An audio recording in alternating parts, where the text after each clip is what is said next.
Hi, I'm Carmen Capozzi. I'm from Sage's Army. Um, I started Sage's Army March 15th, 2012, after I lost my son Sage on March 5th, 2012.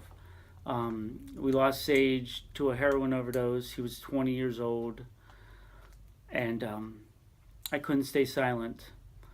I know who my son was, and there was too many kids that I knew that were falling victim to this, and something had to change.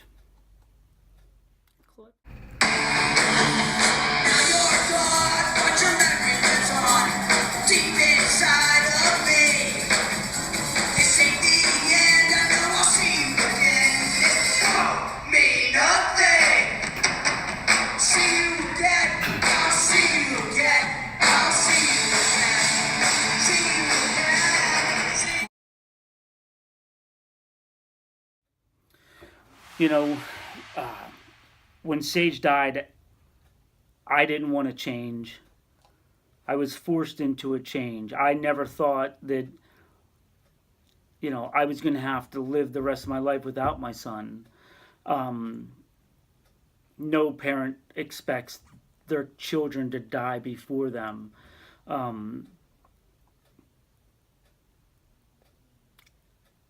so I had to change, and I had two options. I could phase this out and lay on the floor and do drugs, do alcohol.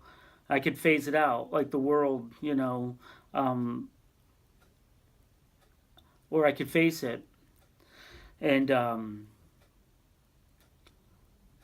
2 days after Sage died, I heard his voice say, "Dad, get up. They're not bad kids. You have to help."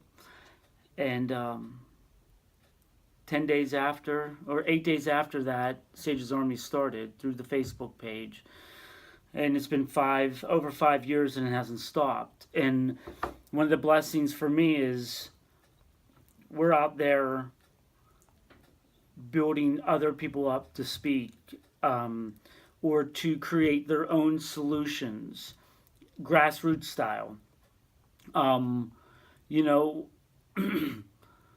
One of the things I always say is, our government is slow to change, to make change. We can move faster in our communities through students, through volunteers, um, thinking outside the box. One way doesn't work for everybody. Uh, there's hope. People do change, people do get clean. The world looks at it as like a hopeless situation. They say, oh, for some reason the world's afraid of the broken people, and there's beauty in the broken. Um, I've met so many amazing people that are in recovery today. I've met so many amazing people that are battling addiction that are just trying to find their way. They're trying to find a place to fit. You know, for some reason they got caught up into this, and we don't understand why. It could have been um, physical trauma, mental trauma, or just wanting to party and get high, get drunk, and then one day it just catches up to them. And the world just wants to write those people off and say, you did it, it's all your fault, or it's a choice, or it's not a disease. I don't look at it like that. I say, how can we help? Where can we direct you to help? Um, for me, it's not about pointing fingers, it's about pointing the way. Where can we get you into help? Are you willing and ready to surrender and get help? That's kind of what we do here at Sage's Army. We do grief groups, sadly, for families that lost loved ones to addiction. We do our family group. We uh, teach parents how to take the power back. Um, when you're battling with a child battling addiction, it's a struggle, and parents don't know, you know, how to help. The world wants to say, oh well, take away everything, and that don't work. I took everything away from Sage, everything. The only thing that he had was his golf clubs and his guitar. That's the only thing that we didn't take. And you take a cell phone, you take a car, it don't work. The addiction is so strong. And I was just telling a kid in a 12-year-old the other day in a school. He asked me, you know, what would you say to a kid, in school? And I said to him, don't ever start. If you don't want to get addicted, don't start. Don't even try it. Because if you try it, it's going to get you. It's eventually going to get you. And it's anything, because it's a lifestyle. Doing drugs is a lifestyle. Selling drugs is a lifestyle, and people are trying to fit in there somewhere. There's so much more to life than doing drugs and selling drugs, and we look at the world as, how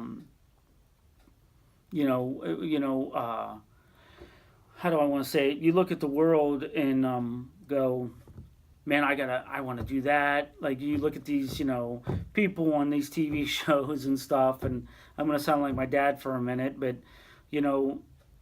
that's not the real world. You're trying to find a place to fit. You're trying to find an image.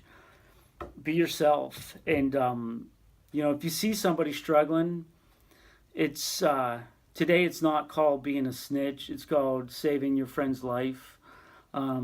When Sage died, I had probably about 10 of his friends come to me and say, Mr. C, we should have told you. What they didn't understand, I already knew, but they thought they were protecting Sage by not telling me.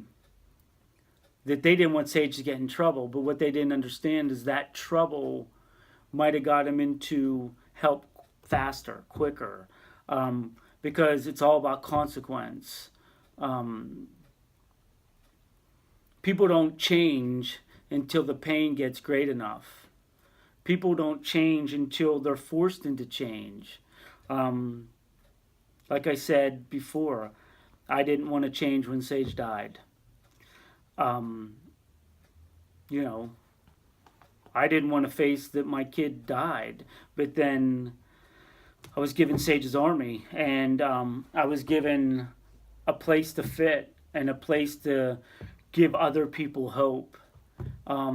We have a helpline that people call. It's 724-863-LIFE. And if people are struggling with anything, they can call, and the person will direct them to help.